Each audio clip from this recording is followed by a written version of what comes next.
Điện thoại di động, máy tính bảng,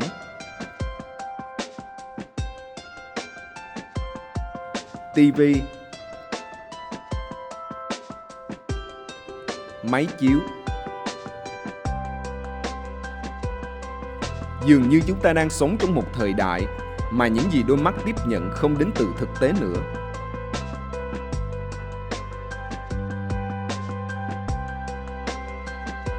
Sự phát triển vĩ đại và diệu kỳ của ngành công nghiệp hiển thị đã mang đến vô vàn phương thức kỳ lạ để tương tác với thế giới khách quan.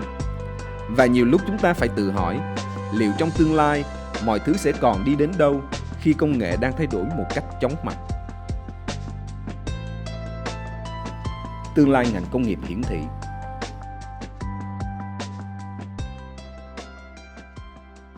OLED có lẽ là cụm từ đầu tiên mà chúng ta nhắc đến khi nghĩ về tương lai của ngành công nghiệp hiển thị. Được nghiên cứu từ cách đây gần 50 năm, thế nhưng mãi cho tới tận hôm nay, những chiếc TV OLED đầu tiên mới bắt đầu được thương mại hóa. Tính chất hóa học và vật lý kỳ diệu của nó cho phép các kỹ sư có thể tạo ra những chiếc màn hình mỏng hơn, sáng hơn và màu sắc trung thực hơn so với công nghệ LCD và plasma.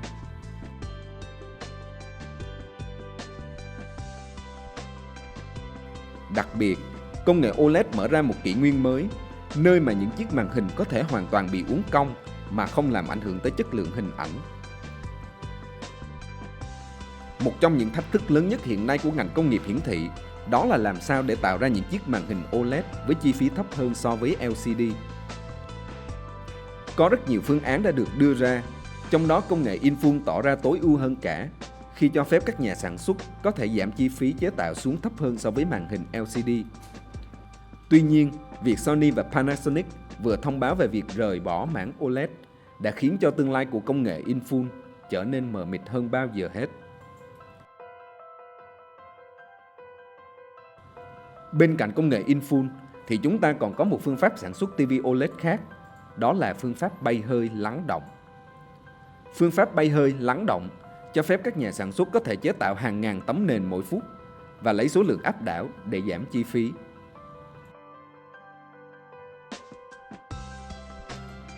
Tuy nhiên, cũng giống như công nghệ in-full, công nghệ bay hơi lắng động gặp rất nhiều thách thức kỹ thuật.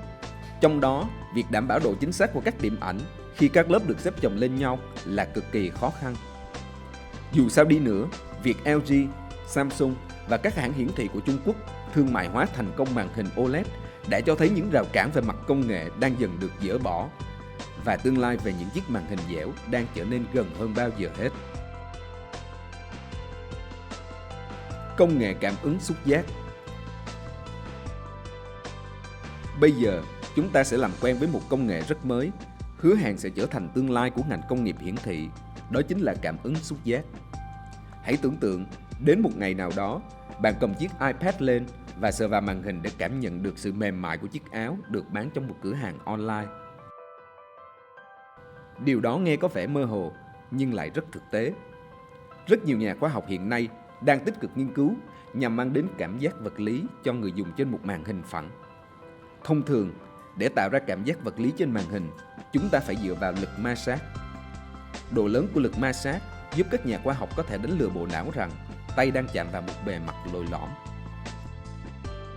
Để tạo ra lực ma sát, thông thường các nhà khoa học sẽ tạo ra lực tĩnh điện ở bề mặt tiếp xúc của ngón tay và màn hình. Disney là một trong những hãng đang tích cực nghiên cứu công nghệ cảm ứng xúc giác để phục vụ cho ngành công nghiệp di động, chơi game hay giáo dục. Độ phân giải siêu cao.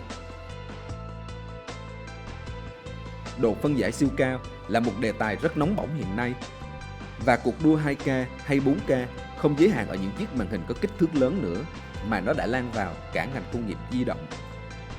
Ngày nay, độ phân giải dường như không còn quá quan trọng đối với người tiêu dùng nữa. Thay vào đó, PPI hay là mật độ điểm ảnh mới là thứ thể hiện rõ khả năng trình diễn hình ảnh của màn hình.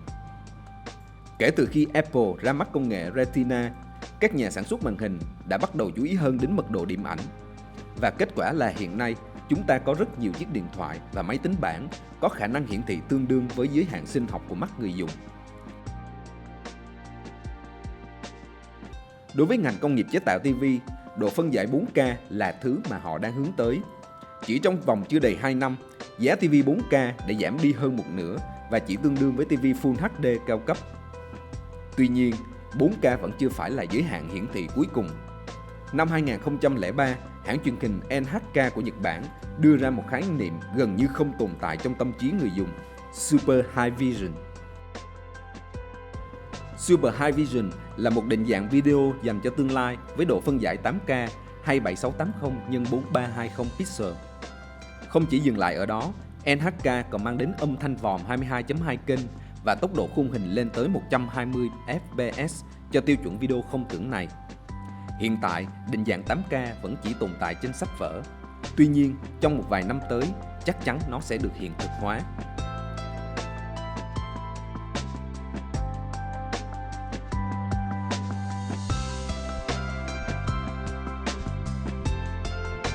OLED, cảm ứng xúc giác và 8K chỉ là một phần nhỏ trong rất nhiều kế hoạch của ngành công nghiệp hiển thị.